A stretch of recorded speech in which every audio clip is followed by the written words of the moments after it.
Bonjour et bienvenue dans l'épisode 50 de la Pause Cinéma, je suis Étienne Toutin et je suis comme d'habitude accompagné de Jonas Besnier. Coucou. Et d'Andy Mortier. Salut.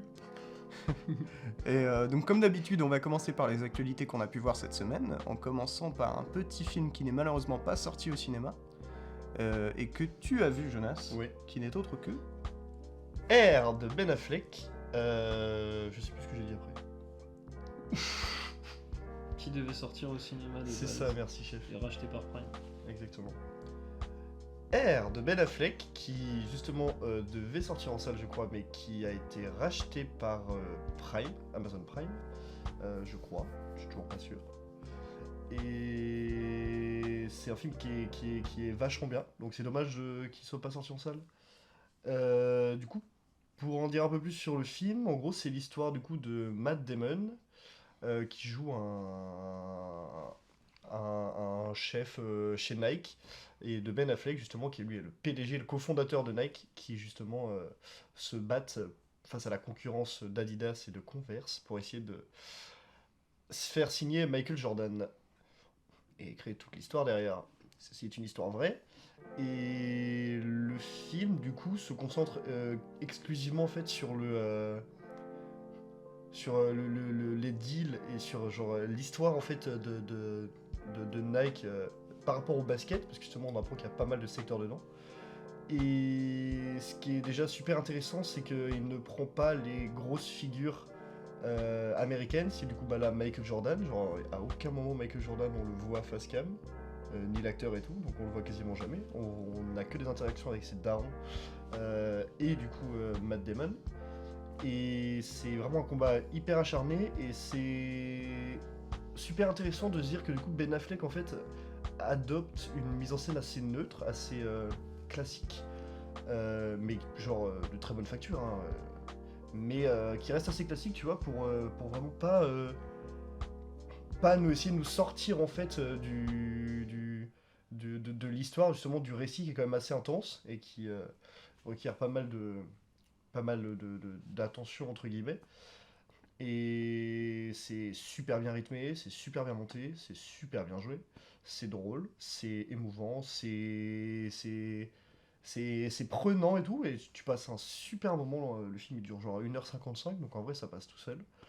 Et j'avais vu une interview de Matt Damon par rapport au film qui disait que justement la raison pour laquelle aussi Ben Affleck n'a pas mis Michael Jordan au premier plan, c'est qu'en fait c'est tellement une immense star, une personne tellement inspirante dans l'histoire des États-Unis, que en fait si jamais il avait mis Michael Jordan au premier plan à un moment, à n'importe une séquence, en fait ça aurait pour les Américains, en fait, ça les aurait décollés en fait du récit, et ils auraient été en mode regarde le film pour Michael Jordan plus que pour le récit en lui-même. Et Est-ce que c'est pas juste parce que Michael Jordan demandait peut-être trop de thunes aussi? oui, bah oui, il y a toute une histoire là-dessus aussi justement. euh, il y a tout un pan là-dessus dans le film qui est du coup vachement intéressant et qui reflète bien justement l'économie du sport, et aussi à tel point en fait que ce deal là justement change l'histoire du sport complet en entier. Et non, c'est un super moment, c'est super bien fait, la musique elle est cool, il y a du Dire Straits dedans. Ouais, il y a plein de musiques trop cool, et c'est génial, ça développe bien ces personnages, ça se regarde tout seul, quoi, c'est juste trop bien. Voilà. Je sais pas comment tu peux vendre à un producteur le fait de faire un film sur les Air Max Jordan et de pas avoir Michael B. Jordan dans le film. Genre, le producteur il doit péter un câble, il doit se dire mais c'est vraiment tellement l'occasion en or de pouvoir demander à Jordan. S'il a déjà réussi à faire passer qu'à la réal il y a Ben Affleck. Oui, c'est vrai. Et surtout que t'as Matt Damon aussi en producteur, qui sont quand même deux solides copains à la base, et qui avaient fait une interview aussi, qui en fait une petite parenthèse, où justement quand ils ont vendu le scénario de Will Hunting à l'époque, ils ont gagné 600 000 dollars pour ce scénario-là, et ils étaient fauchés au bout de 6 mois. Oh la vache. Tu vois. Et pourtant ils vivaient ensemble et tout, ils avaient un compte en banque ensemble. Oui, voyons. Tu vois, c'est ça qui montre aussi que c'est que du coup justement les relations entre les personnages marchent super bien, du fait aussi qu'eux se connaissent vachement bien. Ils devaient aller souvent au bar. Mais pas du tout, ils se sont achetés une Jeep Ah bah oui, mais en même temps. et une maison sur Hollywood Boulevard à 5000 € le mois. Bah ouais. 5000 $ le mois, pardon. Et puis ils ont eu aussi, tu sais, les trucs où ils retirent l'argent, là, ils sortent de taxes. Ils avaient 160 000 dollars de taxes. Enfin, c'est un délire. Sur leurs 600 000, on leur a piqué 160 000. Sachant que du coup, ils étaient à 300 000 chacun. Donc du coup, ça a vite descendu. Hmm. Fallait pas prendre la Jeep Renegade. Non. Et du Ah, coup, celle-là, elle est offerte, mec. Ah oui, c'est vrai. Ben Affleck avait une Jeep noire et il avait une Jeep verte, Matt Damon, pour la petite information. Ça J'aurais intéresse pris, personne, mais j'aurais c'est- pris une verte. Moi, Quitte j'aurais à prendre une Jeep, autant prendre une verte. moi j'aurais pris une rouge. Ah, waouh. J'adore le rouge. Jeep rouge, c'est chelou. Ouais, c'est chelou, ouais. Je suis à d'y penser, je me dis, ouais, non, la noire mat, elle est pas mal. Bon, enfin bon, on en a terminé avec R. Pardon pour cette divagation. Oui. Mais on en a terminé avec R de Ben Affleck et on va pouvoir enchaîner sur le prochain film qui, pour cette fois-ci, Andy est le seul à l'avoir vu. Un film qui, lui, heureusement, est sorti au cinéma, que je devais aller voir, mais j'avais mal à la tête. Du coup, je suis pas allé, c'est tout. C'est la fin de cette anecdote. Je sais Et- pas, on peut y aller aussi. Du coup, il s'agit de Warpony de J'ai zappé. Riley Keough et Gina Gramel. C'est pas Mm. Gramel, j'ai mis Gramel, mais c'est Mm. faux. Et ouais, bah du coup, film qui m'attirait juste pour un truc, c'est la bande-annonce, et notamment une chanson dans la bande-annonce. En fait, c'est le genre de bande-annonce envoûtante comme Bones and All. Mm. Genre, t'as envie d'aller voir le film, bon, ça, des fois ça marche ou pas. Genre Bones and All, bon, voilà. Mm. Ça a fonctionné de fou.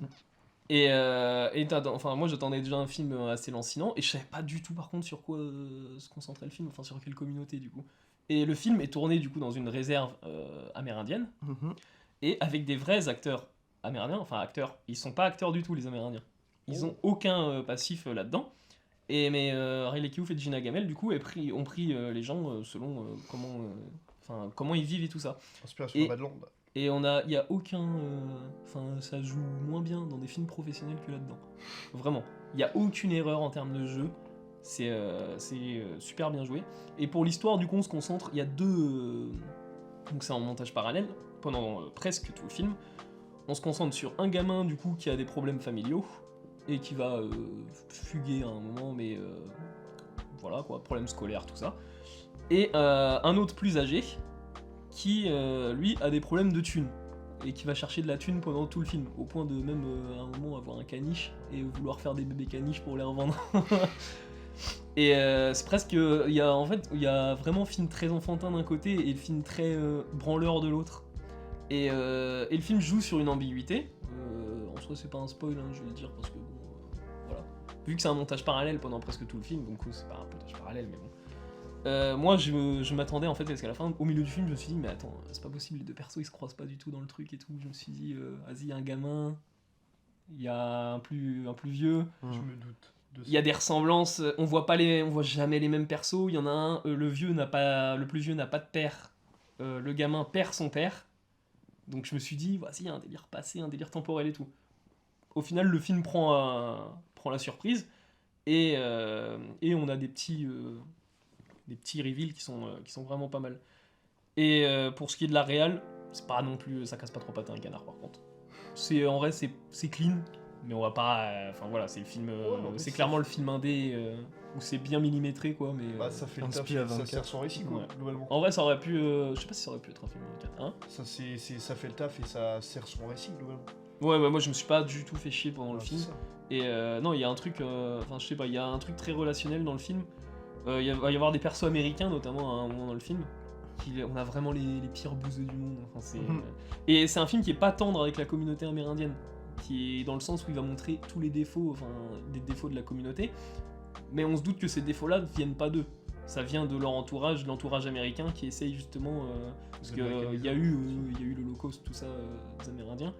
Mais en fait, le film qu'il essaye de te dire aussi, c'est que cet Holocauste-là, il continue sur les derniers, mais pas de la façon culturellement, on va dire.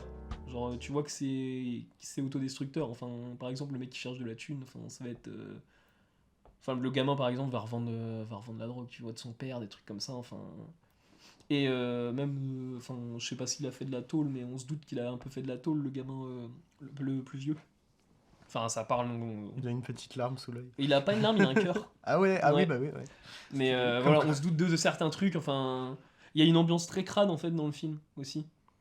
Tu vas avoir un supermarché, mais tout est c'est justement ça. En fait, j'aimerais bien, je me dis à un moment, grâce à ce film, je me dis, j'aimerais bien aller dans une réserve indienne. Parce que t'as vraiment que des gens, des Amérindiens du coup. Et pour le dire, même dans le générique d'ailleurs, les acteurs, t'en as un par exemple, c'est l'acteur principal, c'est Daiman Thunder truc. Enfin, c'est vraiment les. Il y a un, c'est Long Black Cat, tu vois, son nom de famille. C'est vraiment les noms. Et du coup, j'avais vu ça en plus sur le net, je me demandais si c'était une blague. ou un Bah truc. non, parce que c'est leur nom du coup indien. C'est incroyable. Vache. Et ouais, non, c'est ouais, un film fait pour être dans le réel quoi. Mais il y a pas de mauvais, y a pas un seul acteur qui joue mal dedans. Ce qui fout le seum quand tu vois des films où les acteurs jouent mal. Quoi. C'est clair. Mais du coup, ouais, c'est vrai que le rapprochement avec Nomadland et Ouais. The Rider de Chloé Zhao, enfin ça. Pour Nomadland, oui, je vois le délire. Même si c'est plus Bah. beau, je trouve dans Nomadland. Ouais, ça esthétiquement. se tient. Bah après, j'ai pas vu le film, donc là-dessus, je te fais confiance. Bah c'est beau, Warpony c'est beau, mais ça essaye d'avoir une texture à l'image beaucoup plus sèche, beaucoup plus crade. Alors que je me souviens que dans Nomadland, il y a quand même Ouais, des beaux c'est- plans et des belles lumières et tout. Enfin, Bah, ça et puis, esthétise des ça fois. explore beaucoup d'endroits différents. C'est le côté vraiment Ouais. nomade dans Nomadland qui est bah, c'est un peu logique, mais qui est assez intéressant.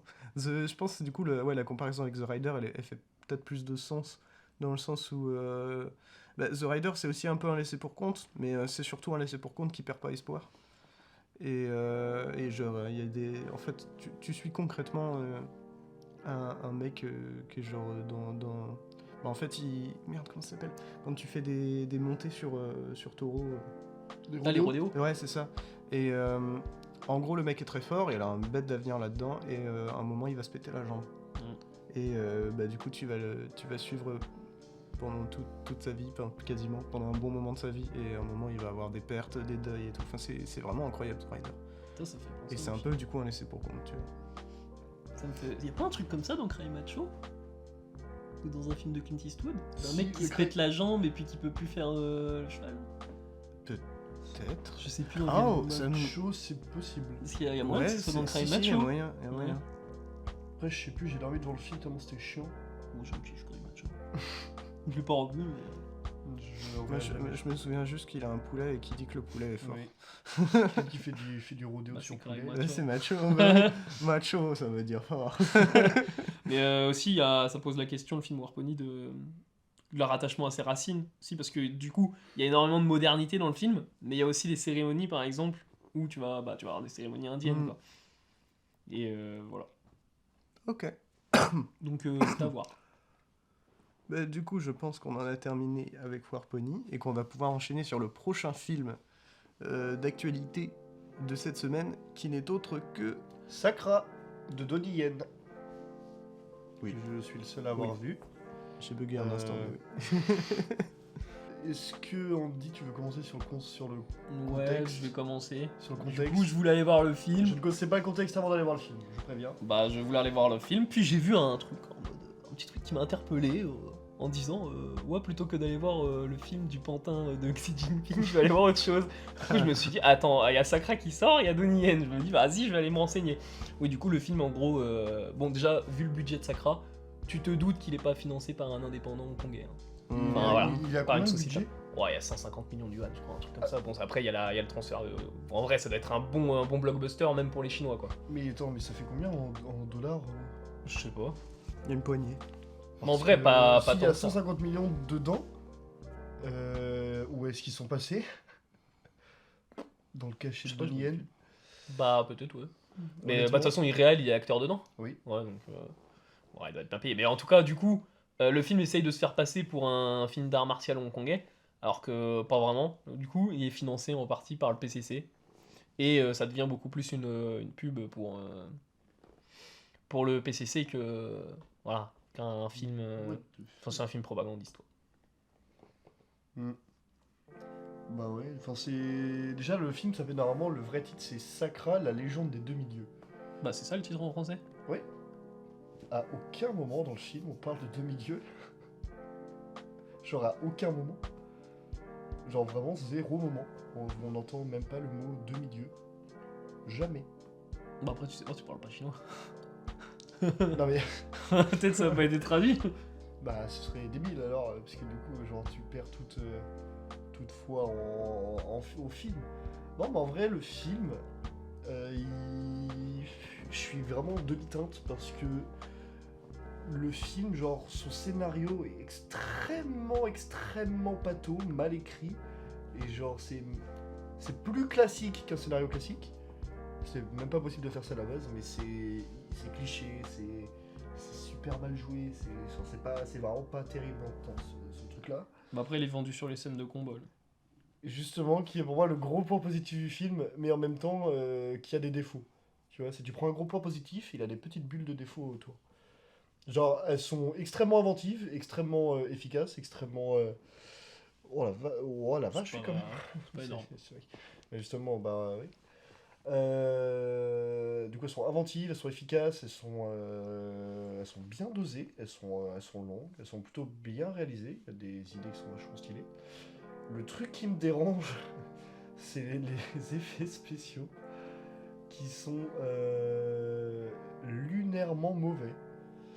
Genre un déplacement d'un personnage, tu vois, genre c'est pas comme Jackie Chan qui quand il fait, bah tiens, est parfait.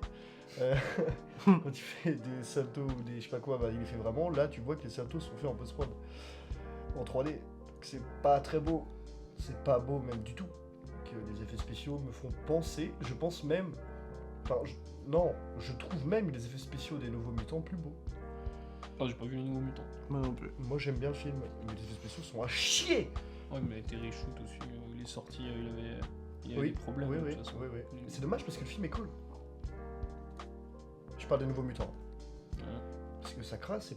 En même temps, est-ce que t'as envie de travailler sur les effets spéciaux quand derrière Ouais, tu non, travailles pour ouais, Zijin ouais, Si ouais. t'es un studio d'effets Ouais, spéciaux qui n'est pas je suis, chinois, franchement, tu vas juste pas vouloir bosser. Je suis entièrement d'accord. Et c'est dommage, parce que ça se ressent. Et que j'aurais voulu que le film soit genre mieux fait visuellement, plus beau visuellement, parce que c'est quand même assez terne aussi, il n'y a pas de... Oh, de toute façon, l'affiche, ça se voyait. Hein? L'affiche est vraiment dégueulasse en termes de couleurs. Bah mec, dis-toi que c'est les couleurs du film. Bah ouais, Le film est comme ça, et c'est pas très beau, et puis des fois il y a des musiques où je suis en mode... C'est pas cohérent frère avec ton film, repense un peu le... Et non mais c'est dommage parce que je me suis dit en vrai les scènes d'action, tu vois, la première au début, tu sais, ça commence doucement, je me dis ok, il y a vraiment un truc super stylé et tout. Puis quand il démarre avec des effets spéciaux, je suis en mode ok, un peu moins mais ça passe. Et au fur et à mesure en fait, ça devient un peu chiant, tu vois. Et du coup c'est un peu dommage parce que je me suis dit au vu de son scénario ultra merdique, les scènes d'action, est-ce qu'elles vont réussir du coup à relever le tout? Oui. Mais pas suffisamment pour que je le considère comme un bon film. Donc c'est ça qui est dommage. Et Donnie Yen, c'est la première fois que je le vois pas bien jouer. Et c'est bien dommage. Parce que t'as beau avoir de belles affiches, à part la nôtre, parce que bah vive la France, ton film n'en est pas forcément plus beau. Et en vrai, c'est un film que, si je parle en termes de pur film sans contexte historique de merde, ce serait un film que je pourrais conseiller à moitié, et d'un autre côté en mode c'est si jamais vous avez envie de vous faire chier. Bon, Voilà. sinon, téléchargez-le au pire. Ouais, ah Vous oui, êtes oui, sûr oui, où votre oui, argent oui, va aller, oui, au moins. oui. Et pas dans la poche du PC. Non. Mais en vrai, téléchargez-le. J'aimerais bien avoir votre avis dessus.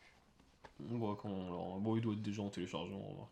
Peut-être qu'il est déjà sorti avant. Je suis pas sûr. En vrai, je pense. Généralement, les films comme ça, ils sont très vite dispo en Bah, téléchargement. moi, je l'ai pas vu dispo. Donc, Bah, je sais pas quand il est sorti en Chine. Visiblement, bizarrement, les films hors Chine mettent du temps à sortir là-bas. Mais par contre, l'inverse, non. Hein. Ouais. Sur la Chine, ils envoient leurs films, y a pas de souci. Hein. Ouais. Ils attendent pas. Sauf quand c'est des films qui sont pas faits pour le parti. Hein. Comme par exemple Elephant Sitting Still, là, ils étaient pas trop Ouais, contents. il est pas que- sorti. Il est sorti combien de temps après lui Ah, Ouais, si, deux, si. 2-3 ans. Puis en Chine, il est jamais vraiment sorti en fait. Ah Il a bah. jamais vraiment existé. Mais Une sorte de VOD sous et cachet. puis même quand tu passes après des vrais réals hongkongais qui justement ça fait faire de la baston, genre Choyark. Bon, tu te dis vas-y, autant aller mettre un Choyark, hein, déjà les effets spéciaux ils sont Même, mieux faits. Park Chan-wook. Où ils sont faits les cascades, hein? Park Chan-wook, il est pas, Non, il est il est pas pas chinois. hongkongais, Non, je croyais. non il est coréen. Ah, Mais, coréen, euh, oui, ça. Mais même Je pense à juste The Grandmaster. juste encore plus mainstream, tous les Bruce Lee, Et Jackie En- Chan aussi. en termes de... Enfin, Bah, Jackie Chan, c'est vrai. différent, Oui.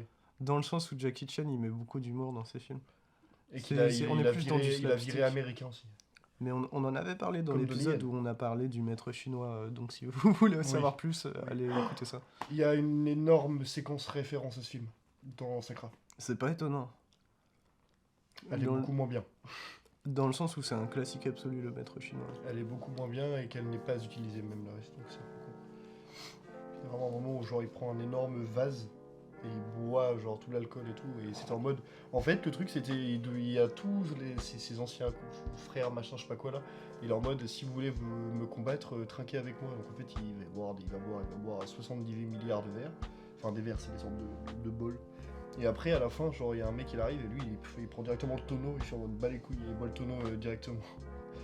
Et après, il va se taper avec les gens, sauf qu'après avoir bu un tonneau, t'es complètement bourré. Et il a pas bourré du tout. Bah du coup, ouais non, bah, bah. Oui, voilà, tu vois, ça te montre la débilité du scénario. C'est complètement débile. Mais il y avait de l'eau dans le tonneau. Ouais, bah frère, l'eau, elle est sacrément d'une couleur bizarre. Moi, je bois pas de l'eau verte. Hein. Alright, du coup on en a terminé avec Sakra de J'ai zappé. encore une fois. Donnie Yen. Et on va pouvoir enchaîner sur un film qu'on a vu tous les trois, Let's go. qui n'est autre que le dernier Bangers, dans lequel on retrouve notre acteur favori, enfin je crois, Russell Non. Crowe. J'adore, mais non. Moi, j'ai génial. kiffé The Nice Guys avec lui. Ouais, C'était trop Attends, bien, les guys. c'est Russell Crowe dans The Nice Guys? Oui. Ouais, avec Ryan Gosling. Putain, dinguerie. Bah oui. Ah ouais? C'est Bah Ryan oui. Gosling. Oui, il y a Ryan oui, Gosling et il y a... Ouais, c'est Shane Black. Oui. Oui. Et il y a Russell Crowe. Oui. Ouais. Bah incroyable. Et bah dans ce film-là dont on va parler, il y a aussi Russell Crowe et c'est aussi incroyable. On parle de... l'exorcisme du Vatican. J'ai presque dit l'exorcisme du pape. De Julius Avery. Julius Savary. Le fils de Tex Avery. Absolument pas du tout. Mais qui On a est sorti sûr. un énorme banger en 2018 qui s'appelle Overlord. Foncez voir ça, c'est sur Netflix actuellement, c'est atterri il y a pas longtemps. Bah, ça Mathieu. atterrit pourquoi Quand il y a une sortie ciné en général, oui, c'est Netflix vrai, c'est vrai. sortent les films du réal ou des trucs. Oui.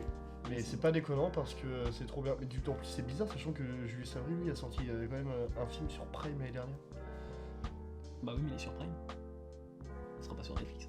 Oui mais pourquoi ils sont sortis Overlord a sorti Netflix sachant que Prime a du coup des droits pour des films de Julius Savary. Oh le business, tout un monde chiant et à crever. Overlord, du coup, qui était un énorme banger en 2018, et du coup, bah là, il revient du coup, avec L'Exorcisme du Vatican, qui est son 4ème film, et qui est un film d'horreur pur. Son premier- Bah, d'horreur, C'est un film d'horreur pur, mec, c'est un film d'horreur. Peu importe. Synopsis. Synopsis. L'exorciste du Vatican. Fallait que J'ai je pas le le bon fasse. accent. Bah si. Référence à Aline. Allez voir ce film, il est très drôle en fait. Ah, Et du coup, l'exorcisme du Vatican, moi je m'attendais à une sombre merde. Dans le sens où rien que l'affiche, si vous l'avez pas vue, peut-être qu'elle est sur vos bus en ce moment même. j'adore. C'est vraiment Russell Crowe qui tient une croix et qui regarde la caméra en étant méchant. Sur fond rouge. Sur fond rouge. Ouais. Voilà quoi. Moi, moi, ça me va. Et juste, ça donne vraiment l'impression qu'on va retomber sur un Smile ou un énième film d'horreur qui essaie de faire de la bonne horreur, mais qui en fait loupe complètement le coche, et d'autant plus qu'on nous parle d'exorcisme, alors que bon, on sait tous que faire un film sur un exorcisme, c'est un peu un terrain risqué, dans le sens où il y a déjà un film parfait qui a été fait. Et du coup, j'y allais vraiment à reculons, et au final, excellente surprise. Vraiment, le film déjà m'a happé dès le début, rien que par la beauté de ses plans, par la qualité de sa chefferie, et par aussi, en fait, ces personnages qui sont vraiment bien foutus. Dans le sens où, rien que Russell Crowe, en fait, il joue un petit peu un détective de film noir, sauf que c'est un exorciste. Et il a vraiment cet humour...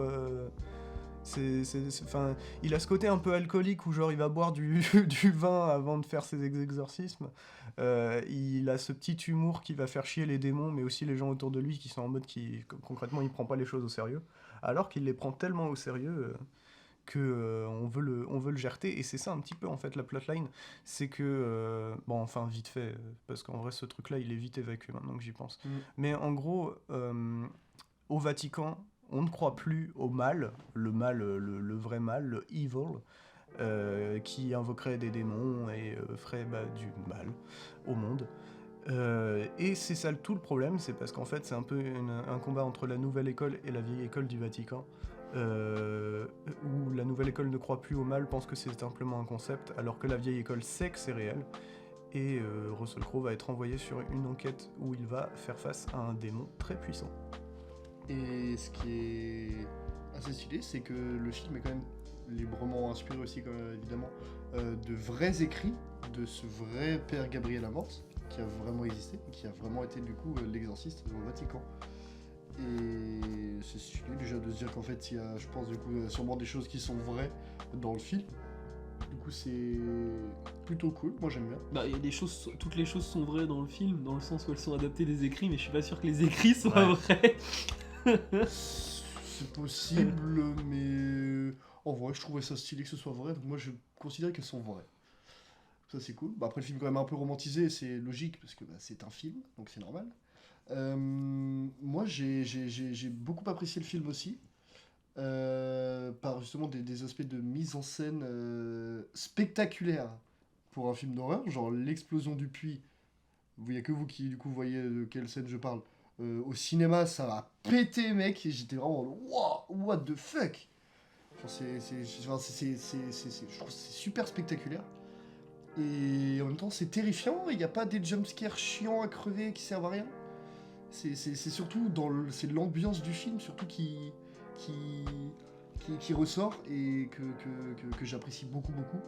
Ouais, vraiment, t'as une grosse ambiance bien tendue, bien sale, bien vénère, et ça qui est très cool. Moi, j'aurais peut-être un peu plus de réserve que toi sur les personnages.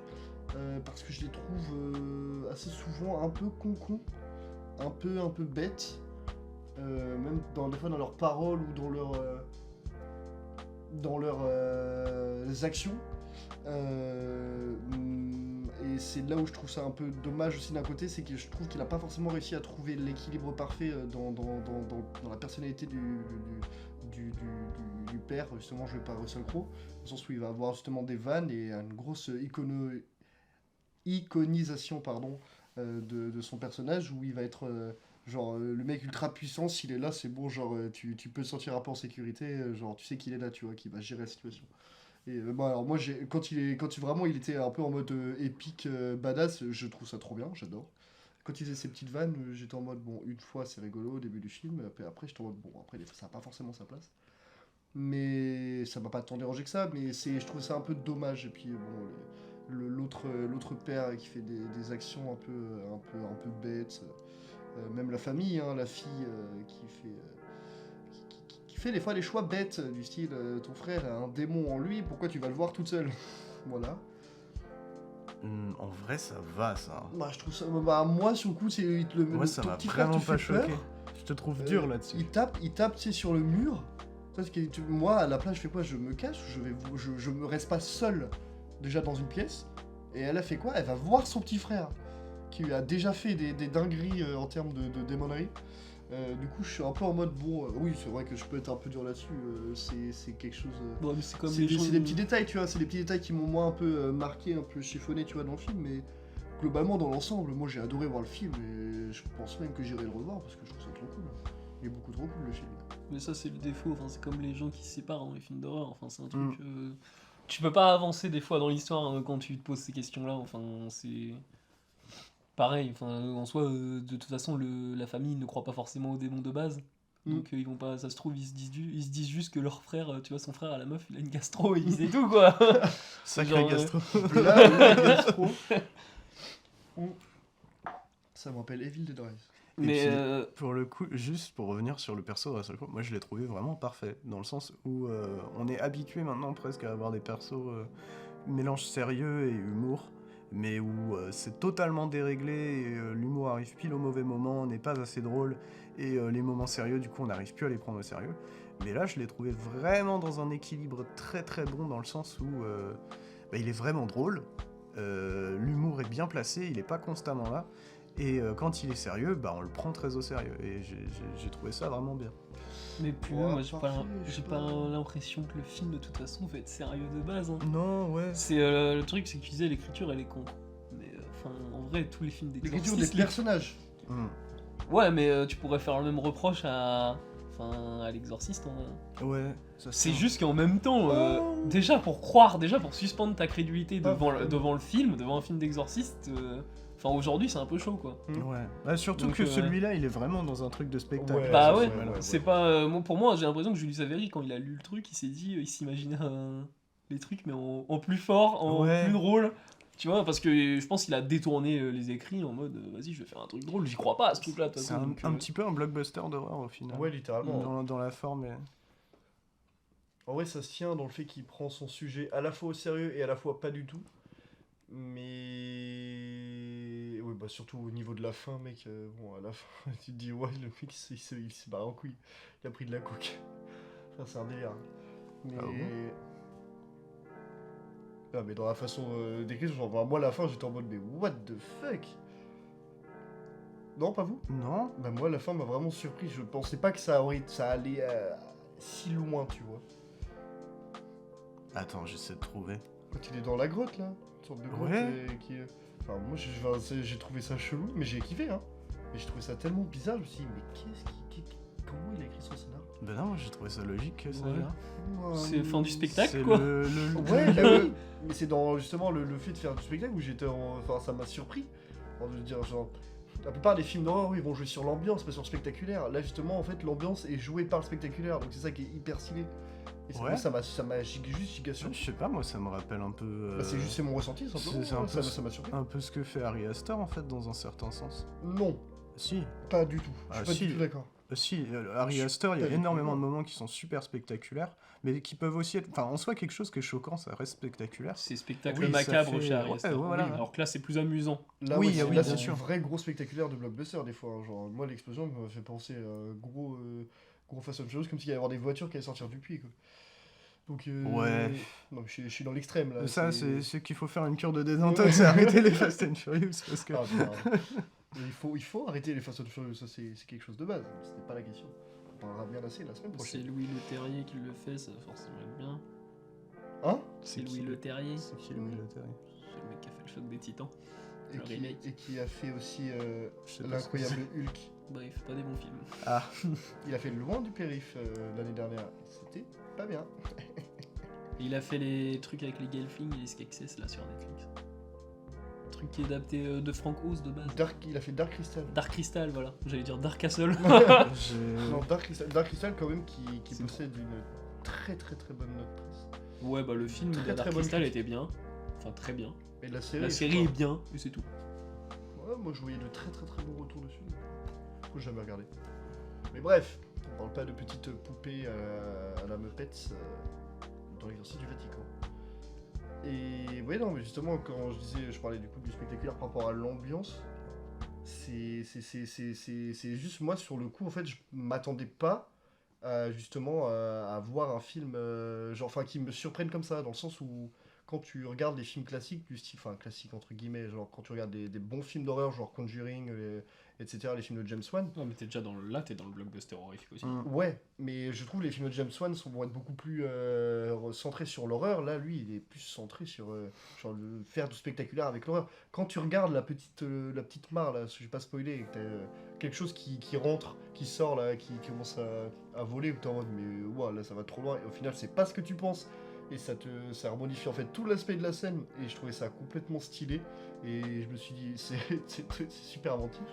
Bah, et puis c'est Ouais. surtout bien foutu. Ouais, je suis entièrement. Ça aurait pu être très nanardesque, Mais mais, oui, c'est c'est ça, c'est vraiment ça. beau. Tout le Et- film pourrait c'est- vraiment, c'est- il flirte sur le nanar, le C'est film. ça, mais c'est moi, c'est à ce moment-là, je me suis dit peut-être que tu vas trop loin, et quand il démystifie ce truc-là, je suis en mode. Parfait. Mais même s'il avait pas démystifié, le truc était beau. Hein. Les plans Alors- sont vraiment prenants. Bien sûr, mais enfin, moi j'aurais trouvé ça un peu trop. Un Ah. peu trop gros si jamais la figure qui sortait de ce truc-là était la vraie figure et Tu pas trouves ça justement. trop gros, mais tu viens de nous dire Bah, il y a ouais. 5 minutes que c'était potentiellement des trucs réels. Mais c'est pas parce que je dis que c'était des trucs réels que je sais forcément tout est vrai. Je l'ai dit dès le début.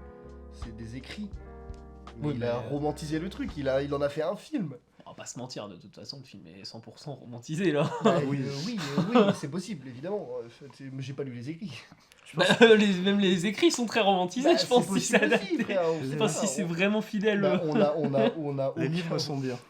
en soi, on a aucun moyen de vérifier ça. Donc, bon. Bah Mais même, par contre, au vu de la t'as- fin, je me demande ils veulent pas en faire des suites. Ah, c'est si, ça il qui y en me a fait déjà peur. une, je crois, en préparation. Arrête. Si. C'est Trop ça bien. qui me fait C'est peur. Julius ou Mm. pas? Je sais pas. Si c'est pas Julius, j'ai très peur. Mais non, il y a un truc pour rebondir, machin, enfin pour montrer, tu vois, enfin, au début, il y a Russell Crowe, justement, qui est, je crois que c'est au Vatican, justement, parce que quand il est Mhm. devant les gens, il dit, dans tous les exorcistes, il y a 99% qui sont des maladies, mais il y a 95. 1%, on sait pas. Non, 98. Ouais, Et je sais plus 2%. le pourcentage, mais genre le truc cliché, quoi, Oui. 2%, on sait pas d'où ça vient, tu vois, enfin moi je trouve ça déjà... C'est nanardesque, presque. Non, en Bah. vrai, mais... ouais, mais je sais pas, moi j'aime bien. Ah oui, non, mais non, Si, mais pour moi, c'est le... aussi le côté et puis badass du personnage que c'est j'aime bien pas- aussi, moi. C'est pas Et si qui rend- nanardesque que ça, dans le sens où quand Non, mais il a je- balancé la réplique, j'ai pas pouffé de rire, enfin je sais pas. Bah non, mais Mais non plus. comment c'est écrit, tu vois bien qu'en tout cas, le truc est pas sérieux de base, quoi. Enfin, quand tu démarres... Bah, Il est très... comment... Bah ouais, non, en fait, Quand je t'es vois- je passé vois ce après que tu veux beaucoup dire. de films d'horreur, dont des exorcismes, machin et tout, tu te dis... Mais justement, c'est là aussi où, genre, j'ai, même sans le vouloir, tu vois, des avis un peu de spectateurs, c'est justement la réaction de la salle à des moments du film. Où justement, justement, c'est ce que je voulais en finir là-dessus, c'est quand il y a le truc qui sort du lac et qui finalement est pas si gentil que ça. Mhm. Bah à ce moment-là, quand c'est genre toute la salle derrière moi à côté de moi, genre on fait des, Sérieux? je te jure, hein. Genre toute la salle sauf moi, j'étais le seul clampin à être en mode bah, c'est inventif. Et tout le monde a un peu rigolé à ce moment-là et j'étais en mode oh, ok. Donc Ouais, la réaction de la après- salle, après même dans les retours, mec, c'est le film, je pense qu'on est ceux qui l'aiment le plus. Hein, on va pas se mentir. Moi je trouve que c'est vraiment un très bon film. Hein. Honnêtement, je lui mets 8 sur 10 facile. Hein. Ah ouais, ah oui non peut-être. Bah ouais, Moi, enfin il y je- a quoi comme défaut dans ce film? Enfin désolé mais... Enfin moi pour moi il y a les personnages, il y a les... C'est un film d'horreur, forcément que les personnages sont un peu concons, enfin... Bah ouais mais je veux dire... Bah si, Il y a plein de films d'horreur mec, les personnages sont pas coucou. cite-moi-en 5. It Follows. Ils sont... Oh. Oh non mec, Pas con les mais non personnages. mec. Je suis pas d'accord. Ah si, Non. mais si. Ah non, tellement pas. Bah si, Pas du tout. bah si complètement. Pas du tout. Je veux dire, comment ça va sauver le truc de mettre un grippin dans une piscine? C'est ça la fin du film. Hein. Oui. C'est vraiment débile. Ah oui ça va. Ça va jamais marcher. Ah oui ça c'est pas con. Ah oui j'avais oublié. Enfin bon, peu importe. En vrai, n'en cite pas 5, hein, mais... Non bah de toute façon je pense que j'en ai 5 mais... Mais je sais pas, enfin même dans des films qui sont pas d'horreur, le fait que les Saw. personnages aient des... Oh non, dans Saw, il y en a vraiment qui sont cons. Bah il y a deux persos. Il y en a... Dans les Saw, il y en a Non mais plein. je parle des que du 1, je parle Ah. du 1 de James Wan. Du premier de James Wan. J'ai vu celui-là. Et les derniers. Mais les derniers sont nuls. Ouais. Parce qu'ils sont dans une réflexion, tu vois, une introspection de réflexion en commençant. Non, mais sauf c'est différent, ils peuvent pas faire grand chose. Ah ouais. Bah ouais, C'est mais pas du trop coup, de ça date, en reste. soi. Donc en vrai, je pense que tu peux faire des films où tes personnages sont pas cons. Ouais, mais faut après juste le qu'ils reproche... qu'ils aient pas l'occasion de faire des actions, en fait. Ouais, puis en vrai, même quand j'y repense, tu vois, si tu fais un film d'exorciste, forcément, genre, tu vas pas prendre des personnages hyper intelligents. Je vais pas prendre Tony Stark, Captain America, mec, pour faire un film d'exorciste. Tu vois ce que je veux dire? Ça me hyperait Il a pas du bien tout. pris, il a Non, bien mais pris c'est- Russell Crowe. Non, mais... Fallait pas premier degré ce que je dis. Russell Crowe dans un film d'exorcisme, déjà je le voyais pas dedans. Mais moi non plus. Mm. mais Quand j'ai vu l'affiche, c'est- j'étais en mode what, c'est le tu meilleur t'es casting. perdu quoi. Vous l'avez vu en VF ou en VO? Je l'ai vu en VF. VO. Ok, donc toi tu l'as vu en VO. Ouais. L'accent approximatif italien de Russell Crowe. Il est... En vrai, ça va. Ah bah je l'ai eu aussi moi. Enfin... Mais toi tu l'as vu en français. Mais il parle pas en français, dans la VF, moi je l'ai eu en italien des fois. Hein. Ils mettent sa voix Ouais, italienne. du coup, Mais c'est- la voix quand tu parlais en italien. Ouais, En vrai, c'est logique, il y a tellement de langues dans le film. Ouais, Enfin, ça il y a m'a pas, moi ça m'a pas choqué. Italien, espagnol, anglais... Bah, ça m'a latin. pas choqué, mais il y a des moments où je m'en suis rendu compte où j'étais en mode. Oh, enfin là, c'est Ok. la petite bête, hein, Ouais, parce ah que oui, en oui, soi, oui, tu mais peux faire j'ai ça pas- sur j'ai pas n'importe dit quel que film. ça. Enfin, dès que t'as un acteur américain qui fait un accent british, si tu t'y connais un tant soit peu, t'es en mode ouf, oula, Attends d'avoir un acteur hasardeux ça. Attends d'avoir un acteur américain bientôt qui joue un français. Ouais, c'est vrai, c'est vrai. Ça Ah arrive ouais. bientôt. Mais il y en a déjà eu. Hein. Non, bah ouais, voilà, on va voir. Les Genre deux- Robert Pattinson, mais qui avait fait un très bon français. Je vais dire Timothée Chalamet, mais il est français donc ça compte pas. Xavier Dolan, il est canadien. Hmm. Ah là là, il me démolirait, il est québécois évidemment. Mais bon, du coup, je pense Oui. qu'on a fait le tour comment il s'appelle, merde, L'exorcisme l'exorcisme du du Vatican. Merci. J'avais Et- encore le pape en tête. Oui, qu'on conseille tous les trois, je pense. Bah ouais, c'est trop bien. Franchement, c'est trop fun comme film. Je trouve ça cool. Et on va enchaîner sur La Fille. C'est tout. D'Albino Rodrigue, de Christine Dory. Ok. Ça sort d'où ce film? C'est quoi? Que je suis le seul à avoir vu. Et qui est un film français sur une histoire vraie. Enfin, il est franco-italien le film. C'est l'histoire d'un mec qui C'est s'appelle l'histoire Russell Crowe. de la vie. Non, pas du tout. Enfin, si, du coup, au final. Qui est une histoire du coup librement inspirée de faits réels. Sur en fait une fille qui s'appelle Rose May, qui est dans une famille d'accueil et qui du coup des fois, genre pendant les vacances et quelques week-ends, va voir sa mère dans chez elle quoi. Où il y a aussi son frère et son père.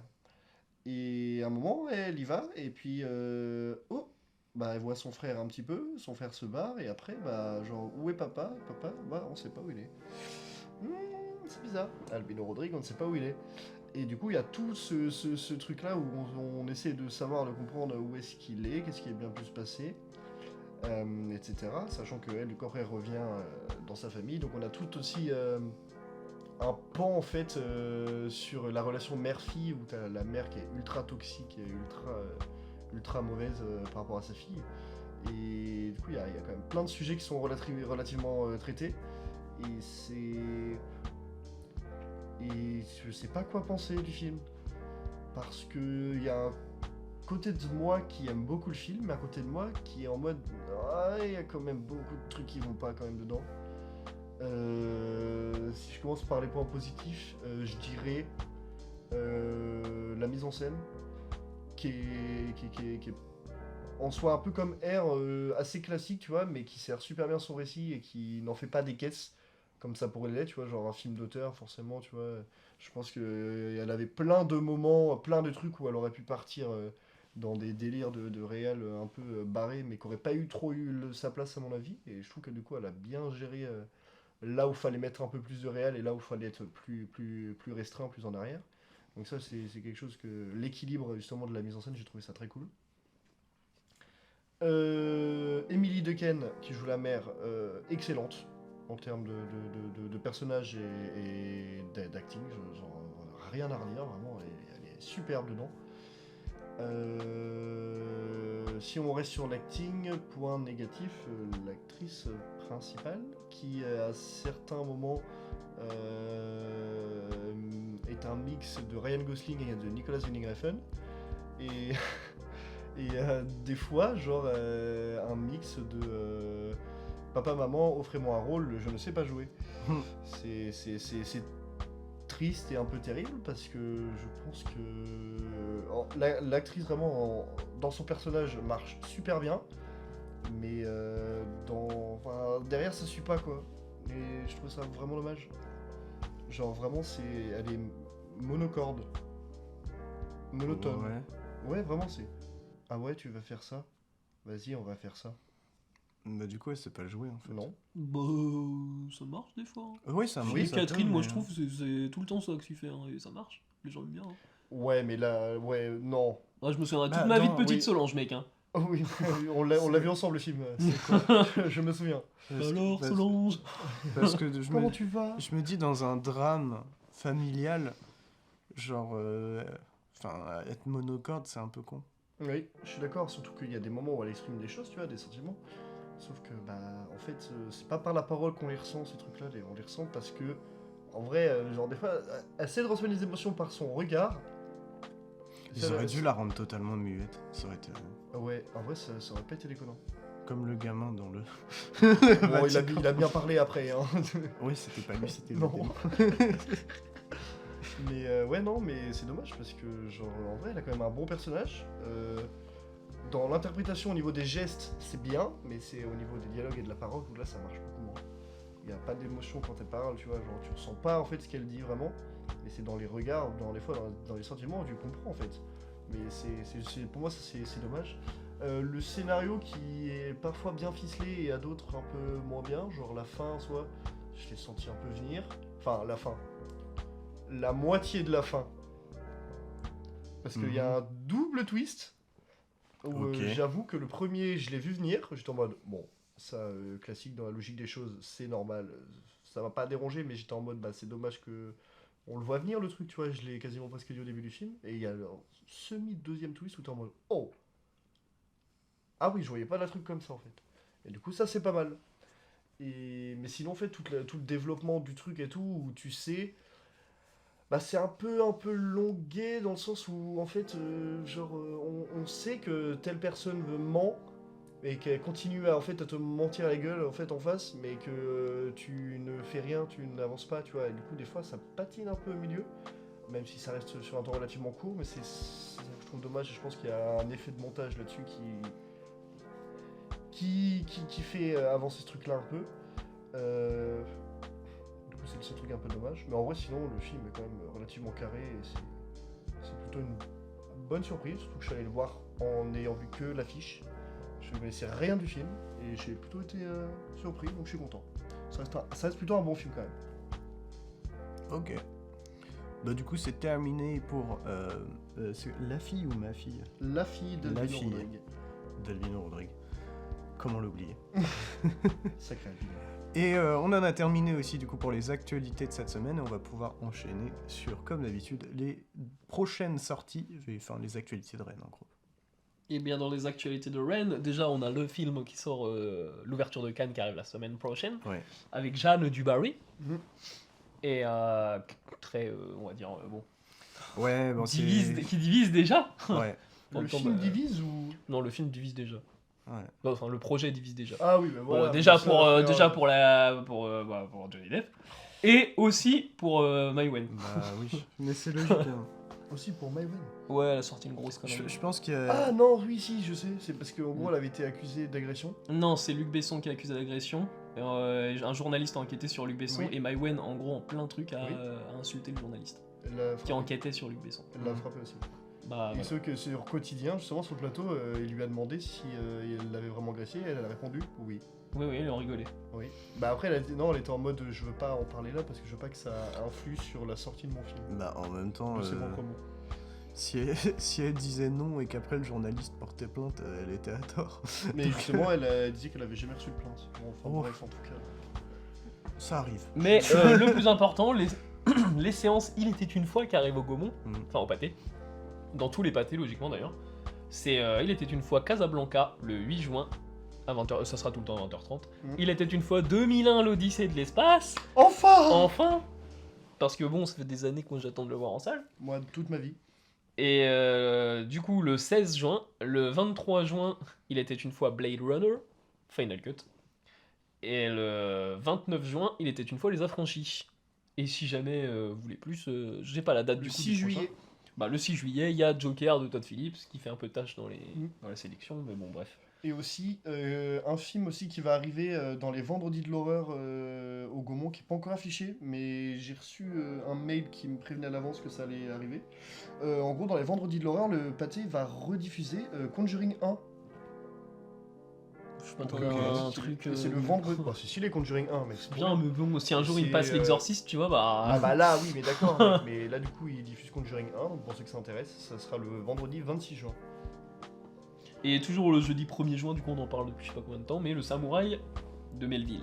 Oui, et puis il y a aussi une avant-première de Transformers 7. Ah, il y a mieux même. La petite sirène. Oui, Oh, voilà, merde. c'est ça. Et Non. c'est des avant-premières. Non, c'est super Zarbi par contre ça. Ouais, parce qu'il y a Super le mercredi et le jeudi. Oui. Mais et il sort c'est- le 24. Oui, Enfin, oui, mais du coup c'est sur les 2 premiers jours de sa sortie et il y a que de la VF. Ok. C'est trop bizarre et la VF, j'ai pas du tout envie de la voir en VF parce que la VF a l'air dégueulasse.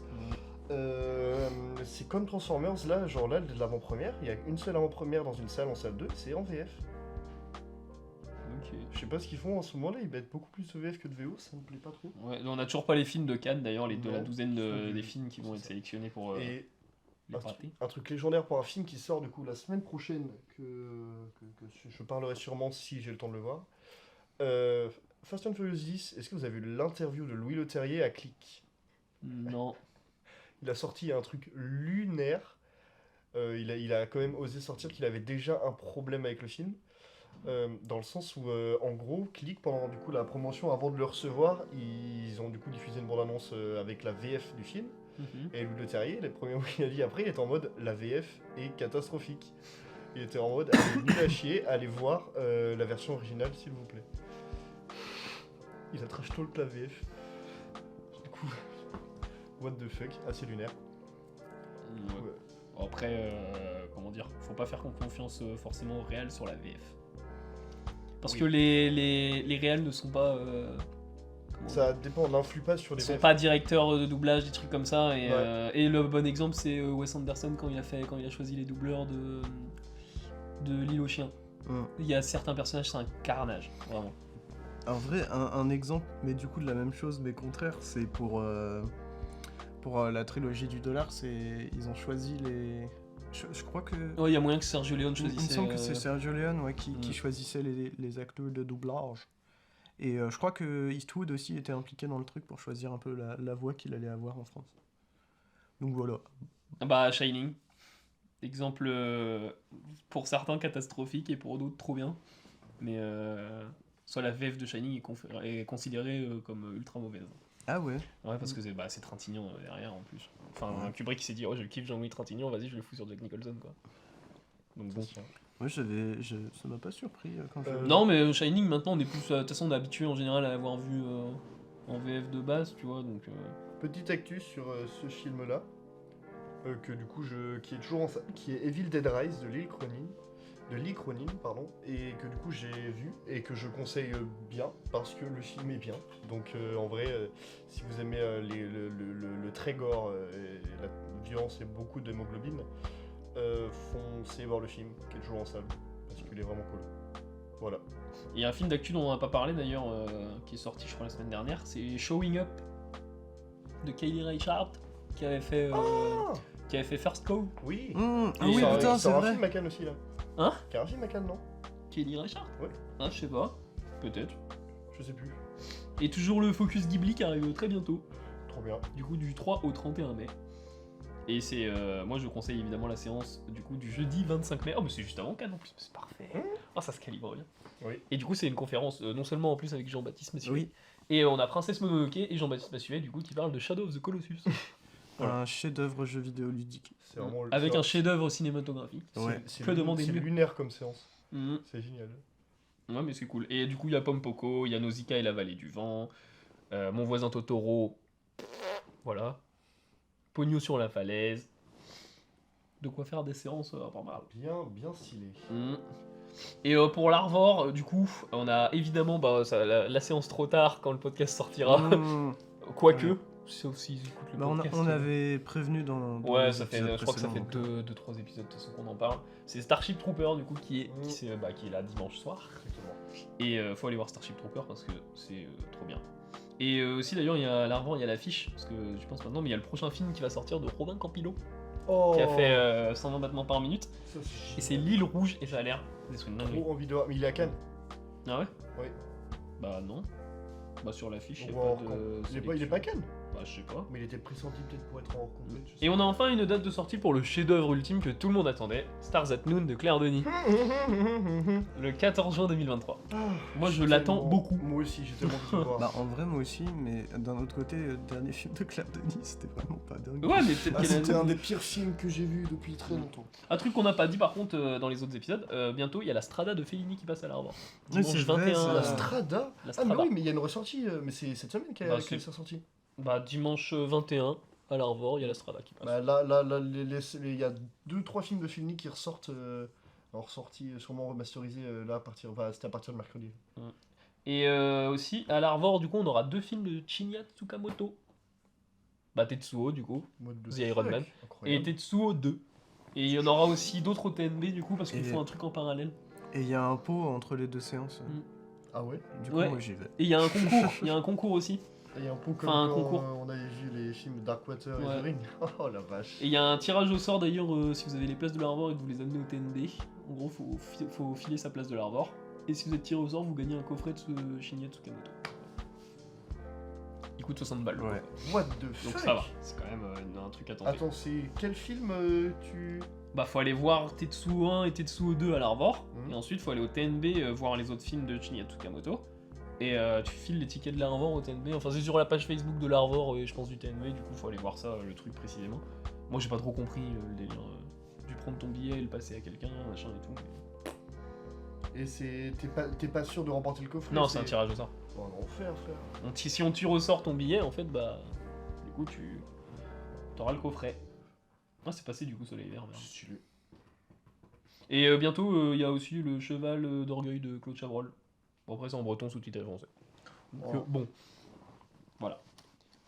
Et je crois en avoir fini pour les actus. Donc peut-être juste parler vite fait de la bande-annonce du coup du teaser du prochain film de Yorgos Lanthimos que j'attends depuis 4 ans. Oh, putain. Ouah.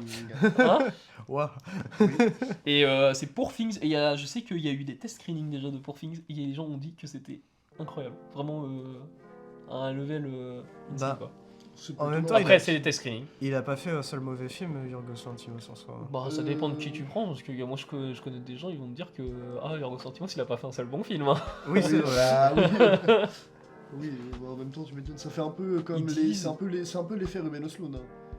Oh non, Ruben Oh, Östlund. ça- Ah, j'en beaucoup connais plus qui facile détestent d'aimer. Sans Filtre, qui détestent The Square, qui détestent Snow Therapy. Oui, mais c'est beaucoup plus Déteste facile Ruben d'aimer Ruben Östlund que d'aimer Yorgos Lanthimos, je pense. Ouais il est moins accessible. Oui et non. Moi, je pense que j'ai eu moins de mal à rentrer dans les films de Yorgos Lanthimos. t'as vu The Lobster, la favorite. The Sacred Deer, là. Ouais. J'ai vu. Alors, j'ai vu il y a longtemps, je crois, le premier film de Yorgos Lanthimos que j'ai vu, ça de. Alors, c'était pas Canine, c'était quoi? Je sais plus. Je m'en souviens plus. Ah mise à mort d'un cerf sacré, c'est mise à mort du cerf trop sacré, bien, ouais. c'est cool hein mais on va se mentir, il y a plein de gens qui peuvent rester en dehors du truc. Hein. Oui. Enfin, moi, Pareil je- Canine aussi. Canine, sûrement. Mais Canine moi je c'est suis resté celui-là en que dehors j'ai du vu. film hein, par contre. Je sais plus si c'est celui-là que j'ai vu. Pour moi mon préféré je pense c'est la favorite. C'est ta Moi, favorite. c'est. Ouais, c'est mon favori et la favorite. Moi, c'est The Killing of the Sacred Deer, je pense. Hmm. Après, la favorite. Toujours pas compris pourquoi le film s'appelle comme Et ça. après. Moi non plus. Est-ce qu'il est plus un cerf sacré? Bah non. Oui, je sais. Mais pour film, du coup, s'annonce comme être l'un des meilleurs films de cette année. Ouais, carrément. Ou au moins l'un des plus déroutants. Ou des plus intéressants. D'ailleurs, Yorgos Lanthimos, c'est très marrant de chercher sa tête sur internet. Parce qu'il a une tête random, mais vraiment en mode il ne sourit jamais ce mec. Vraiment. C'est En vrai, vrai je que trouve crois qu'il que- ressemble un petit peu. Il y a des fois, il sourit un peu, et puis tu vois un peu d'émotion dessus. Il a un peu le même. La même forme de visage que Denis Villeneuve mélangé à Cédric Ouais. Clapiche. Ouais, si. Si, il y a un T'as délire vu de fusion entre les deux. Ouais. Mais ouais, même quand Olivia Colman avait reçu son prix, là on le voyait, il était en train de pleurer. Oui. Et avec Rodolphe, on s'est dit, oh, il a des émotions. T'as vu un peu, hein? Ouais, tu vois, il y a un léger sourire, mais vraiment, pousse pas trop loin. Il y a un peu une forme de tête à la Denis Villeneuve et un nez et des yeux à la Cédric Clapiche. Et il ressemble un peu à. Merde, c'est un acteur français, mais j'arrive plus à savoir comment il s'appelle. Denis Ménochet. J'y ai a un air pensé, mais ménoché, ouais. C'est pas le mec qui se passe. Non, peut-être pas. Bon, peu importe. Mais c'est assez rigolo, ouais. Ah, tu vois plein d'images de pansing. Je souris. On dirait qu'il est pas heureux d'être là. Mais il y a vraiment un côté Villeneuve, par contre. Mais en fait, on dirait, là, juste, ça se trouve, là, il est hyper heureux. C'est genre, c'est le double maléfique de Denis Villeneuve, mais celui qui ne sourit jamais. C'est son petit démon, c'est son Oh, wow. Oh putain, c'est dommage qu'il n'y ait pas d'image dans le podcast. J'avais fait un moment un mème Oh. de Yorgos Lanthimos. En gros, quand quelqu'un me disait un truc qui me plaisait pas, tu vois, je mettais Yorgos Lanthimos. Oh putain. Bon, vraiment, on en a terminé avec les actualités de Rennes et on va pouvoir enchaîner sur la thématique de cette semaine, qui est une thématique spéciale puisque épisode. J'ai cru au début que t'allais dire la thématique de cette semaine. Je me suis dit, il n'y a pas de thématique. Oui, bah oui. Spécial. Non mais t'inquiète. C'est une thématique spéciale puisque épisode 50 puisque de base normalement le 50 il tombait la date d'anniversaire du podcast. Oui, finalement, non. Et du coup, on a réfléchi à qu'est-ce qu'on allait faire, et deux choses en sont sorties. Parler de Cannes, parce que Cannes, ça arrive dans tout bientôt. Donc, on a très envie de le faire. et de reprendre les top 10 qu'on a fait précédemment en décembre, flashback, Mm. et regarder si on est toujours d'accord avec Et nous-mêmes. attendez, j'ai une bonne idée d'ailleurs pour commencer le truc. Je vais poser on va se poser une question. Bon, toi, tu vas pouvoir la poser qu'à vous deux, mais moi, j'aurais déjà réfléchi, mais je suis biaisé. Mais Ok. si je vous dis, vous me répondez direct. Vous pensez à quel film de l'année dernière? Direct. Genre là, Pacifiction. Avatar 2. C'est déjà intéressant, je trouve.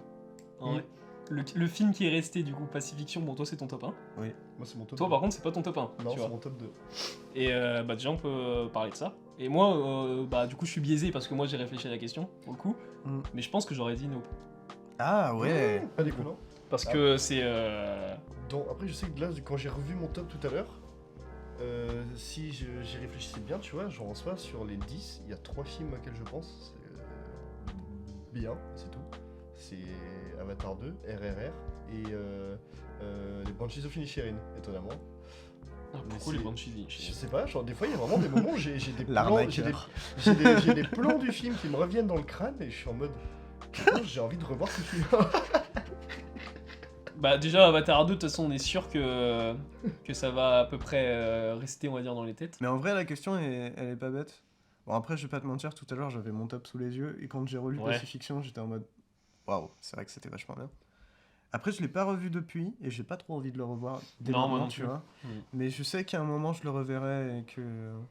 J'ai il toujours me pas prendra. vu. Il me Je suis prendra même le pas temps, sûr quoi. que je le reverrai dans ma vie, Pacifiction. Ah ouais. Ouais, non, je me dis, T'as envie que il est dans ma tête, en fait, c'est comme un rêve, le truc, et j'ai pas envie de. Je pense que le regarder sur ma télé, ça me. Mais ce qui est dingue, c'est que j'ai tellement de plans toujours encore pas du vu. film en tête, enfin, c'est vraiment un truc qui m'a pris.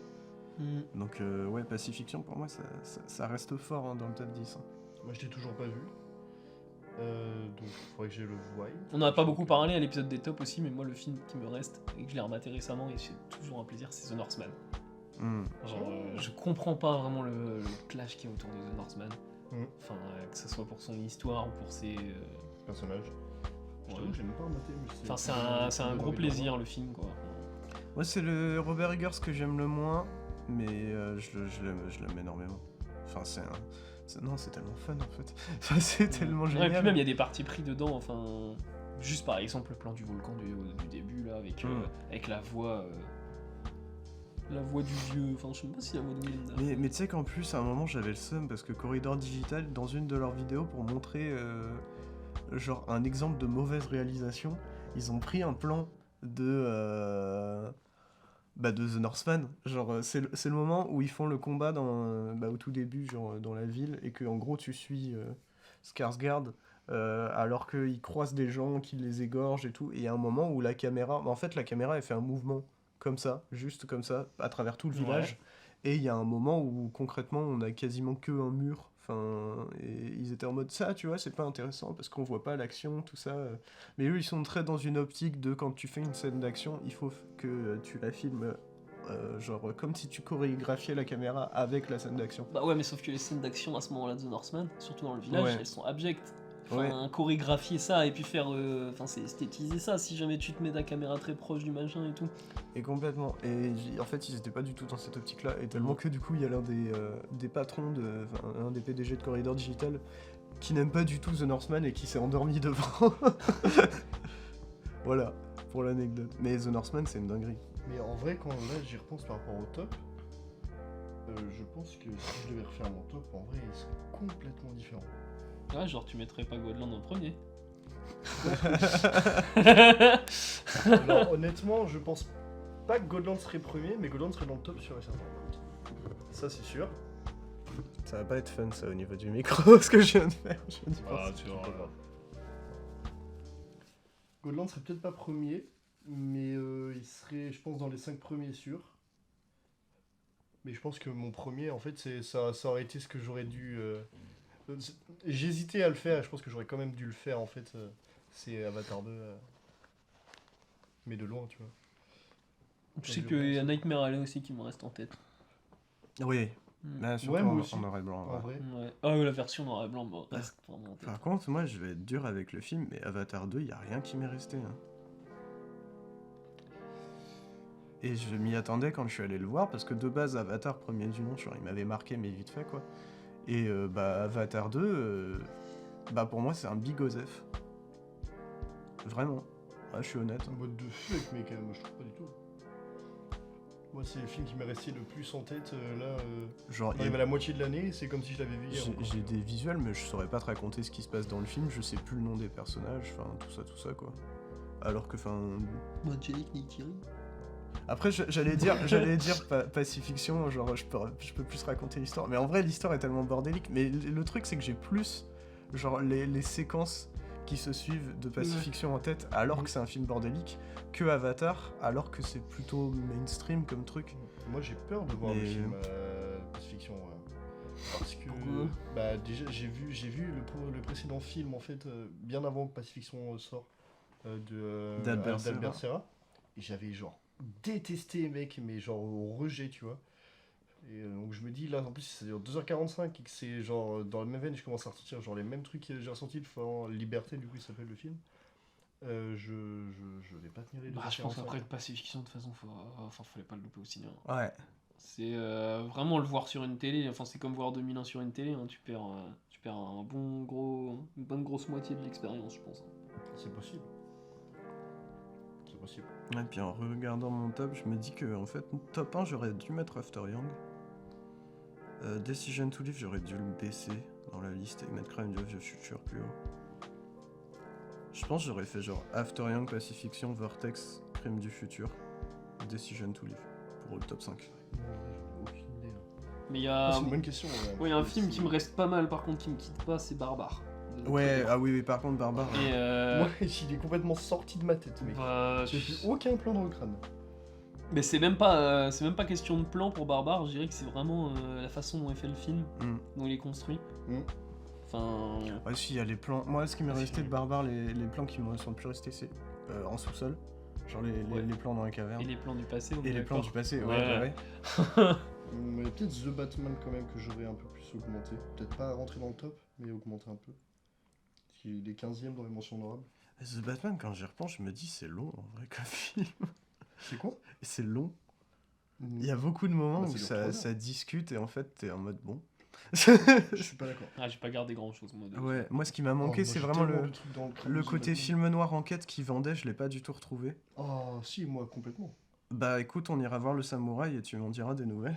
Ah non, mais d'accord, mais de toute façon, tu peux pas comparer The Batman et si, le tu peux. Mec. Bah, film noir classique français, chef-d'œuvre absolu du film noir, et un film qui veut faire du film noir. La comparaison, elle est logique. Batman. Et alors ? C'est pas... raison de plus, en vrai, Batman, c'est considéré comme le meilleur détective du monde. Donc si tu fais un film noir avec Batman, il y a un peu plus d'enquête que dans la vieille oui, par contre, ouais. ou le vieux film, tu vois. Ouais, mais bon, je trouve ça dommage.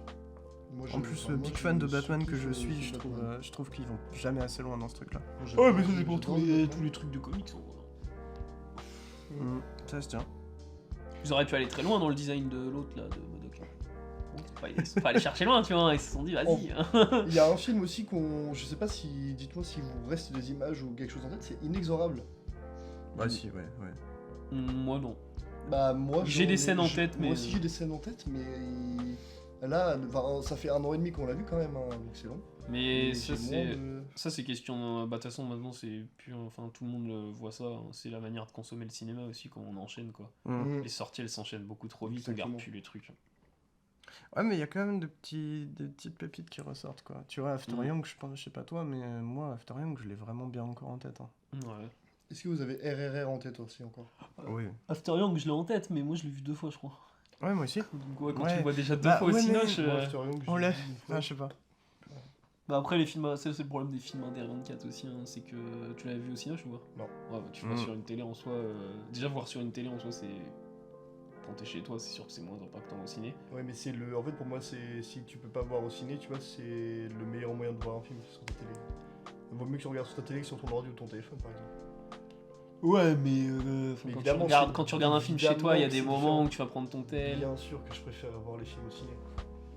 Bah c'est déjà un impact, tu vois, sur le fait que tu vas garder le film ou pas. Oui, c'est possible. Et un film... ouais, ça dépend. Hein. Bah un film indé qui est déjà dur à digérer, et qu'en plus tu le mates pas justement, donc tu le mates dans un environnement où tu peux être... Ouais, je suis Le d'accord. petit stress et Ouais, t'as pas envie mais forcément de Tu le vois, garder. moi, Interland, là, qui est du coup le 10ème de mon top, moi je sais qu'il me reste encore vraiment des. J'ai plein de plans en tête qui me restent encore là. Genre, je suis encore omnubilé des fois par des plans que je trouve complètement zinzin. Ouais, mais tu l'as vu en dessin. Ouais, mais je l'ai pas vu au ciné, je l'ai vu sur mon ordi, le film, j'ai même pas vu sur une télé, tu vois. Et pourtant, le film m'a autant marqué que voire plus marqué que des films que j'ai vus en salle. Donc en soi, tu vois, il y a un délire un peu comme ça, mais parce que aussi Interland n'est pas sorti au ciné en France, donc c'est pour ça qu'il n'y avait aucune chance que je puisse le voir au ciné. Mais non, et en vrai, ce film-là, je pense pas, je pense que je l'aurais laissé 10ème, tu vois, parce que je pense qu'il est bien 10ème, il mérite pas d'être plus haut, mais genre, il me reste dans le crâne. Ouais, c'est Vortex. Genre, je l'ai vu qu'une seule fois, je pense que je le reverrai pas avant un bon moment. Moi, jamais. Et si je le revois, il faut à tout prix que je le vois en Jamais salle. non plus. Parce que tu vois, c'est impossible que Vortex ce soit un film que tu puisses regarder sur une télé, je pense. tu vois. Ouais, en vrai, je suis d'accord.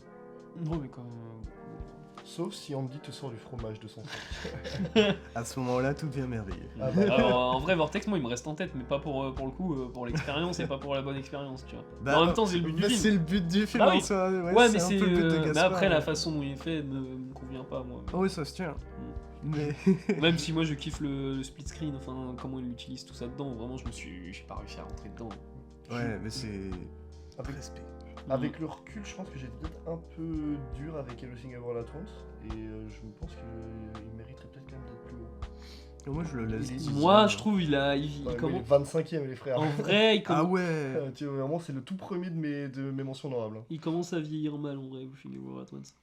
Oh, je sais pas. Ça fait un mois et demi qu'il a reçu ses récompenses, Ouais. 2 mois. On entend déjà plus Et parler. on hein. n'entend plus beaucoup parler, en vrai, Même ça... plus du tout, hein. C'est Ouais, le enfin, syndrome des meilleurs films aux Oscars. Après, de Ouais, mais il y toute en a, façon. ça marche pas pour certains, il y en a qui sont restés. Parasite. Ouais. Parasite Mais est le dernier qui a bien marché. Everything Everywhere All At Once, je pense dans 2 ans, il y a toujours du monde qui en parle. hein. En vrai, je pense pas, je pense que le film est Je suis trop pas sûr. référencé. Ah, je pense qu'il va mal vieillir. Je pense que. Je non, pense que les hein. gens vont plus aller sur les Et en références. plus, du coup, dans 2 ans, il y aura Peut-être. déjà d'autres films qui ont gagné meilleurs films aux Oscars. Donc je suis en mode. ah, Oui, enfin bon, l'année prochaine, ce sera sûrement un film. Parce qu'il y a tout le temps une Oui, année c'est sur vrai, deux. le 1 c'est- sur 2. Mais le problème avec Everything Everywhere at Gardons Once, de l'espoir, Etienne, gardons de l'espoir, s'il te plaît. Je crois en les maths. le problème avec Everything Everywhere at Once, c'est qu'il fourmille de références. Ouais. Du coup, il y a les gens qui vont potentiellement être intéressés par tes références, machin et tout. Parasite, l'exemple, c'est qu'il a 2-3 grosses références. Et t'as les Ouais. gens qui vont être allés et Et qui vont se puis, dire, oh, je vais aller voir mon oncle de Jack Tati, mais tu vois, c'est pas tout le le monde. souci, en vrai, avec Everything Everywhere All At Once, c'est que là, tu vois, moi je me souviens, je l'ai vu qu'une seule fois, du coup, au Mhm. ciné. J'ai pas envie de le revoir. Ah, je l'ai vu 3 Parce fois. que Ouais, je une me, fois, je j'ai me vu dis, une fois tu vois, il y a tellement de surprises, de trucs que tu découvres la première fois où t'es en mode oh putain, incroyable ce truc là, que quand je vais revoir le film, en fait, je vais juste être en mode ah ouais, putain, ouais, c'est vrai, il y avait ça. Mhm. Enfin, rien que le faux générique, tu vois, de fin, ou Oui. le moment des cailloux qui discutent, bah pour moi, c'était une surprise exceptionnelle la première fois, mais la deuxième fois, je vais m'y attendre, quoi. Et je pense que le film joue un peu trop sur la surprise aussi. Sur le fait qu'il peut t'amener n'importe où. Mais quand tu sais où est-ce qu'il va t'amener, bah t'as plus ce truc de gamin en mode waouh, mais le film il peut vraiment m'amener n'importe où, quoi. Mais Après, la fin est toujours aussi bien. Même le film qui a, pour moi, le meilleur, enfin le film qui a le mieux tapé dans l'Oscar de meilleur film, c'est en vrai universellement, je pense que ça reste Forrest Gump. Mm. Parce que pour le coup, c'est un film que même on remate en boucle, que t'as presque pas tu vois pas forcément la surprise dedans, mais c'est un divertissement, enfin infini le truc quoi. Enfin, Puis c'est une telle aventure. mm. C'est trop bien, Forrest Gump. Moi, il y a un film aussi qui était du coup 18ème dans mes mentions honorables, et je pense qu'il est le film qui fera le plus grand bond possible, et que j'ai revu il y a pas longtemps, que je trouve encore meilleur que ce que je pensais, c'est La Nuit du 12. Oh oui, ouais. Non, la nuit du 12 était vachement. Ah, c'est exceptionnel, et je pense que tu vois, il passerait de 18ème à rentrer dans le top. La nuit du 12, c'est vraiment un bête de film, mais ça fait plaisir. La Nuit du c'est 12, il monstrueux, serait pas hein, 12ème, hein. c'est Comme Asbestas. Bah moi techniquement il l'est. Asbestas, c'est génial. Putain, j'avais même pas fait gaffe. Maintenant, il est 11ème. Mais non, parce que honorable c'est genre en descendant, parce que de base c'était, tu vois, comme ça. Ah oui, ok, d'accord. Ah oui, non, moi je lisais. Ouais, ça je l'ai fait après parce que Mm. c'était pour formater le Tu sais que truc. je me suis demandé à un moment, mais c'est quoi le film honorable? Sacré film. Mais Oublié trop tôt. La légende du roi crabe, vous avez encore les souvenirs vous Ouais. En vrai, Bah, plus beaucoup. Ouais. Moi, pas du tout. Mais après, ça fait 2 ans presque, non, non, Oui, là, pour le coup, c'est pas un film de l'année dernière. Ouais, hein, ça remonte. Ça hein. date. Et parce qu'on t'en avait parlé dans le. Ouais, bah ouais, parce qu'il était trop bien. Et qu'il était sorti en France, mais je crois qu'il Il est était sorti en sorti janvier. début d'année, ouais. Et pour moi, c'était 2021, le jour du record. C'est un sacré putain de film, ce film. Ouais, Vraiment, il... Je sais, ouais, je me il a souviens. pris juste visuellement, genre les reflets sur l'eau, tout ça. Enfin, J'ai c'était bien une kiffé. dinguerie. Top Gun Maverick, est-ce que vous avez encore des souvenirs? Ouais. Ah ouais, bah ouais, attends, Oui. quand Ok. même. C'est Je magnifique, enfin, juste le Je plan me de... sens, du je me cockpit. sens moins seul parce que j'avais peur justement d'être le seul à avoir encore tu sais, des souvenirs de ce film. Parce que c'est un film qu'on parle encore. Hein. C'est un film qui a tapé le milliard, comme Mario d'ailleurs, qui a tapé le milliard. Ouais, bah, à mon avis, il va se faire détrôner par un autre film d'animation bientôt. Oh mon dieu, j'espère tellement. Le Spider-Verse. Ah oui. Ah ouais. Ils bah, sont il dans estime- 2 semaines, frère. L'estimation du premier week-end, je crois, c'est à 80 millions de dollars Oh la vache. aux États-Unis. Ouais. Ah, c'est pas tant que ça. Hein. 80 millions pour le premier week-end. Mais mec, Mario, il a fait, Ouais. il a fait 3 fois plus. Pour le premier, la Pour première le semaine. Première semaine, le premier week-end, mec. Mario, il a démarré tout le monde. Hein. Il a démarré tous les Marvel, il a tout démarré. La première semaine. Oui. Pas le week-end d'ouverture. Je sais Parce pas. qu'aux États-Unis, les films sortent le Le vendredi. vendredi, T'as ouais. le Le week-end. week-end d'ouverture, je Non, sais je crois pas. que c'est j'ai bah, pas- l'estimation du 80 millions, c'est pour Juste le premier c'est pour le week-end. week-end. Ah, C'est la liste des films à Cannes. ah oui. Je savais pas qu'il y avait un film d'Alex Lutz. Où t'as vu ça? Une nuit. Ah ouais. Fuck. Hors compétition. En clôture dans certains regards. En vrai, After Blue, vous avez des petits souvenirs Bah oui. Ah oui. aussi je pose des questions, je pose. Ah oui, par contre, After Ouais. Blue, Bah After Blue, c'est tout simplement le fait que tu mates ce film dans l'année, t'es sûr que dans l'année, il y aura pas un seul autre film qui ressemble. Ah bah ça c'est sûr. Oh, je l'ai rematé After Blue, surtout, j'ai pris là le plaisir. Bah Vraiment, ouais. c'est, Ouais, franchement. Et il y a, moi, il y a, Prends mon Gucci. il y a un film qui m'intrigue un peu, savoir s'il vous reste en tête, c'est Asbestas de Sorogoyen. Ouais. Il vous Ouais. reste des trucs dessus? Bah, même l'ambiance hyper bah, sèche. ouais, l'ambiance, le personnage de Denis Ménochet, le personnage des deux Espagnols, Ouais, la Marina Foïs. conversation entre Marina Foïs et sa fille, qui est juste pour moi l'un des meilleurs, si ce n'est le meilleur moment d'acting de l'année dernière. Parce que en vrai, moi c'est en fait ce qui me reste le plus dans ce film-là, c'est genre la tension que j'ai ressentie dans la salle, plus que le film en lui-même. Moi, le film Et qui c'est m'a un fait peu- ça, c'est ouais, vraiment mais du coup, Vortex. je suis un peu triste de ça. Il faudrait que je l'achète et que je le mate. Du coup, on va peut-être parler des films de Cannes. Passons à Cannes. Bah, je sais pas, vous avez des attentes particulières pour Cannes? Commence par toi, je prends la liste. Bah, déjà, un film que j'espère on va avoir dans la sélection, le prochain film de Jonathan Glazer, The Zone of Interest, qui est du coup A24, film A24, Ok. et qui a fait avant Under the Skin avec Ouais. Scarlett Johansson. Ouais, qui est un immense chef Que je n'ai pas vu. C'est trop bizarre, mais c'est incroyable. C'est incroyable. Bah moi enfin il y a un film vraiment c'est Wes Anderson. Asteroid City. En vrai j'ai trop envie de voir. Bah, il est en Asteroid compète, City. hein. Ouais, ouais, je sais. En vrai, il y a moyen Il y que a Asteroid moyen. City soit dans la... Il y a moyen qu'on Dessus. l'aime mais j'ai trop envie de le voir parce que vraiment j'ai de l'espoir, je me dis putain. Et du coup, le film de Jonathan Glazer, c'est The Zone of Interest. Ouais, T'avais pas dit le titre? bah si, Ah bon? The Zone of Interest, j'ai dit. Pardon. Et aussi, le film que j'espère voir dans la douzaine, qu'on aura, Monster. c'est... non. Ah, dans la Monster. dizaine. Non, mais dans les 12 films sélectionnés. Bon, le Coréeda, en vrai, on l'avait eu ou pas l'année dernière, le Coréeda? Il y a 21 Non, films, on l'avait pas non eu. Je crois pas. Non, donc... Il y a 21 films hein, dans la sélection. Ouais. C'était Nos Bonnes Étoiles la Corée. Oui. Oui c'est ça. Ça, ouais. non on On l'avait l'avait pas pas vu. eu. Enfin, en vrai, il y a quand même. Non, moi j'espère Perfect Date de Wim Wenders. Wenders, du coup. Oui bah oui. Apparemment, ça Ouais. retrace en plus, le film retrace toute sa carrière, enfin c'est... Oh ça va être plaisant. Alors, pour la Palme d'Or, il y a un film qu'il faut, excuse-moi, surtout pas sous-estimer. C'est Les Herbes Sèches de Nouri Bilge Ceylan. C'est un mec. Ouais, je connais. Ouais, de nom. c'est un gars qui fait toujours des films qui durent plus de 2h30, 3h. C'est un Turc. Et il a déjà gagné des Palmes d'Or. Bah, il y en a... Son dernier film a plus gagné deux. une Palme d'Or. On a Bah, gagné une ou deux, je crois. bah, un film peut pas gagner de Palme d'Or. Non, mais. non, mais dans sa carrière, je parle. Oh bah non, il a pas... Je crois pas qu'il y a de réel qui a gagné 3 Palmes d'Or, de toute façon. Je crois que c'est 2. Je sais pas s'il en a gagné deux, il y a moyen. Moi, celui-là, en vrai, Je pense qu'il en a qu'une parce qu'il est pas dans la... Je crois pas qu'il est dans la liste, lui, de... Bah, il doit en avoir qu'une, mais il y a moyen qu'il puisse en choper une deuxième. Bah, il y a aussi le film d'un des frères Coris Maki, là. Les Ouais. Feuilles Mortes. qu'il Oui. faut pas sous-estimer, je pense. Mais il y a aussi le May December de Todd Haynes. Non, Todd Haynes, non. Ah ouais. Je pense pas que Todd Haynes aura... Bah mec, t'as aussi le film de Danny Moretti. Enfin après, là c'est vrai, t'as vraiment que des gros noms. Il y a Ken Loach aussi. Ken Loach, ouais, Karim quand même. Aïnouz aussi. C'est le mec qui avait fait Madame Sata, je crois. Ok. Et je sais que Thierry Frémaux est super fan de Madame Sata, c'est pour ça que je pense qu'il est dans la sélection officielle Karim Aïnouz. Il y a Wang Bing aussi. Ah ouais? Ouais, il y a Jeunesse, il sort 2 films, mec. Il a un film en sélection officielle et un autre film dans une autre sélection à Cannes. Qui peut le Bon, stopper? Comment il fait pour en faire autant des films? D'ailleurs, j'attends toujours le film de Rien à voir, du coup, c'est pas pour le coup Wang Bing, il est chinois. Je pense, Oui, vu son nom, je pense qu'il est chinois. oui. Alors Il me que, semble. putain, j'attends le film Flou de Hong Sang-soo. Oh. Il a l'air incroyable. J'ai vu du coup des images du film. Là, c'est vraiment flou. Et il arrive quand ce film-là? Bon, je sais pas. Moi, c'est un Hong Sang-soo. Parce que vraiment, c'est intriguant quand tu dis enfin un Mhm. petit film qui essaye quand même un truc nouveau, quoi. Mm. Ouais, dans les films hors compète aussi, bah évidemment. Oui, c'est vrai qu'il y a Élémentaire, du coup, le prochain Pixar, qui va être en hors compète. Putain, je pensais qu'il était en compète en plus. Je savais pas qu'il avait mis. Si, Indiana Jones, Cop Web de. En fait, la hors compétition, c'est clairement. Tu te dis, ouais, c'est méga intéressant. T'as James Mangold, Kim Ji-woon, Sam Levinson, bon, on va passer lui. Martin Scorsese. Oh, tu vas me calmer instantanément. C'est juste une série, qu'est-ce que ça fout à Cannes?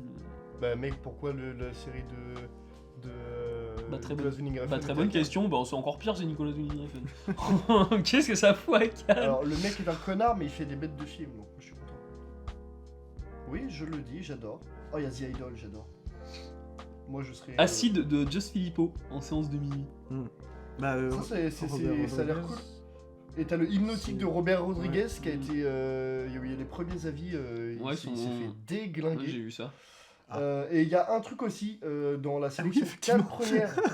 Man in Black. Dans la sélection Cannes première, il y a un truc qui est pas déconnant et je pense que ça va nous faire plaisir à tous les trois. C'est Kubi de Takeshi Kitano. Oui, ouais, par Bah oui, contre. ça, oui, on en a parlé dans le dernier épisode. Parce Bah qu'il y a ouais. le teaser du coup sur Mais YouTube. juste J'ai attends, même pas vu le teaser. Ouais, le, le teaser est incroyable. le deuxième Faut que film j'aille de regarder Wang ça, Bin, en ça fait. s'appelle Man in Black. Man in Black. Ah, est-ce que ce serait un remake avec un seul gars? Putain, n'empêche, les films en hors compète sont cool. Bah, c'est les gros films quoi. Bah, t'as Élémentaire, tu vois, t'as même le film de Frédéric Tellier, le mec qui te fait Goliath, après il te fait un truc sur l'abbé Pierre. Mm. Est-ce que c'est l'abbé Pierre Ninet? Voilà. Celle-là, je l'aurais pas tenté. Moi non plus. J'ai regretté. L'anatomie d'une chute aussi, Parce qui que a sur l'air la qui a film l'air avec pas lui, mal. c'est pour ça que C'est ni oui ni né. Acide, en tout cas, c'est à voir parce que j'ai vu le court-métrage du coup de Just Filippo, le Acide. Ouais. Et le court-métrage est trop bien. Et je Donc, crois que je l'avais vu en plus. Ça me dit bah, quelque c'est chose, c'est super. Donc, Moi, j'attends de voir le film, même si bon, Guillaume Canet. Mais il est mis en acteur qu'en réel. Donc, Il y a Guillaume Canet? ouais, il y a Guillaume Canet dans Acide. What the fuck? Ouf. Ouais, c'est clair que c'est mieux de le voir en acteur qu'en réel, mais bon. Oui. Enfin, je sais pas. J'espère que le budget du film est pas trop parti dans sa poche, quoi. Ouais, non, ouais. D'ailleurs, il y a qu'un seul court-métrage qui est à Cannes cette année. Ah ouais? Ouais, c'est Pedro Costa. Mais voilà, ouais, et Kubi, évidemment. Parce que, bah, voilà, vous voyez ou revoyez le teaser de Kubi, on dirait Ran de Kurosawa en version Oui, Kitano. oui. Donc, ça a l'air incroyable. Et Conan, évidemment. D'ailleurs, je l'ai même pas trouvé dans les listes. Il a été retiré ou quoi? Ah non, je pense pas. Il est pas en sélection. Il est en quoi? Il a un certain regard? La quinzaine. Quinzaine Il est dans la de quinzaine. Ah, on n'avait réal. pas vu la quinzaine aussi. Oui, putain. Bah voilà. Il y a toujours des trucs intéressants dans la quinzaine des réals. Bah, genre, du coup, il y a Conan. Mais voilà, je pense qu'on a fait le tour de ce qu'on voulait dire sur nos anciennes top 10 et sur le Festival de Cannes de cette année. Oui. Merci beaucoup d'avoir écouté cet épisode 50 de la Pause Cinéma. On se retrouve la semaine prochaine avec une nouvelle musique et une nouvelle thématique présentée par Jonas, C'est ça. qui n'est autre que Aventure enfantine. Voilou. Merci encore d'avoir écouté. On se retrouve la semaine prochaine. Des bisous. Bisous. Bisous.